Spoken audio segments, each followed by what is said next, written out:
This is a whole different level to anything we've seen before. They're wearing super advanced masks, much nearer to a gas mask than we normally see our hospital staff wearing. Their thick waterproof suits means the doctors and nurses are sealed in. This Naples Infectious Diseases Hospital now only treats COVID-19 patients. Incredibly, so far at least, not a single member of the medical teams has been affected. It can be done, you just have to have the right gear and follow the right protocols. There's a rush on here. The patient inside is deteriorating fast. A nurse prepares an injection outside the treatment room.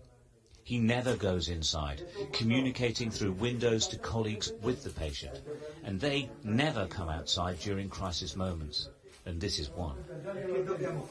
When it's ready, the medicine is passed through a compartment door. Remember, he's not been inside and hasn't touched anyone or anything. But he immediately removes his gloves and scrubs down. This is an absolute constant.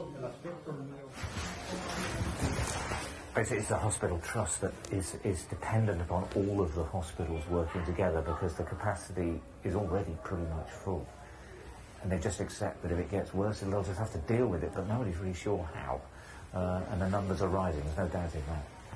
And again, critically, they're getting younger. No doubt about it. Here they're saying it doesn't make any difference if you're young or you're old, you're going to get it. The lag between the epidemic sweeping through northern Italy and overwhelming the healthcare system there before progressing to the south gave this hospital precious time to prepare. It is the exception in the south. It was already the most advanced hospital.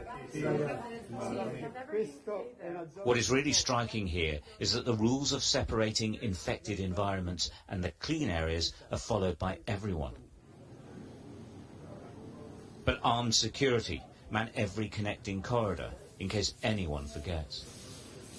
We're moved back and the corridors locked down as a new patient is brought in. This happens every time. Preparation is the key to stopping the virus. Preparation and equipment.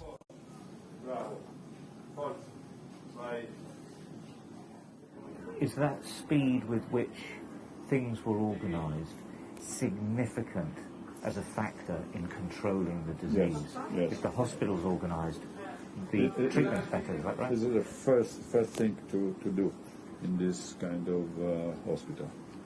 It's, Dr. Fiorentino now is organizing these two wards, and it's very, very important to separate the street and so on, to organize how dress and undress, how put a doctor or nurse in the room, how put your mask on. It's very important.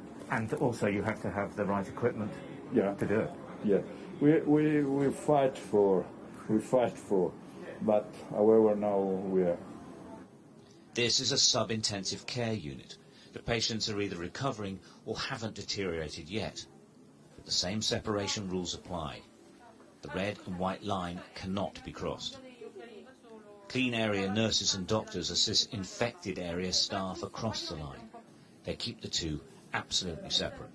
Because in other hospitals, they were together. There was too chaotic. No, you have to be there separate. is a higher number of infection in the doctors, in the nurse. Yeah, very high. Yes. In this hospital, nothing. Across the world, as the pandemic spreads, we're seeing the number of infected and dying jump every day. Health workers are right on the front line, and they're succumbing to the illness every day as well. Perhaps, though, it doesn't have to be inevitable. It isn't here. But they do have the kit. They don't just hope.